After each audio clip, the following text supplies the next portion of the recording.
2 tahun terakhir, kawasan Jakabaring Sport City Palembang masih minim event olahraga berskala nasional maupun internasional. PT JSC pengelola kawasan Jakabaring Sport City Palembang mengakui, minim agenda olahraga ini karena terjadinya pandemi COVID-19 dalam 2 tahun terakhir. Tahun 2022 ini, PT JSC mengaku tengah berupaya untuk kembali menggaungkan kawasan Jakabaring Sport City sebagai kawasan sentra pelaksanaan event olahraga dan destinasi olahraga.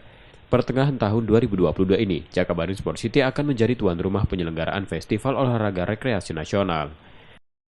Jadi alhamdulillah event juga sudah mulai ada. Kemudian di bulan Juli ini kita ada penyelenggara Fornas ya Sumatera Selatan, dan itu venue-nya banyak hampir semuanya di Jakabaring Sport City. Selain itu, PT JSC juga mengakui jumlah pengunjung di kawasan Jakabaring Sport City Palembang sudah mulai mengalami peningkatan. Nur Muhammad, Kompas TV, Palembang, Sumatera Selatan.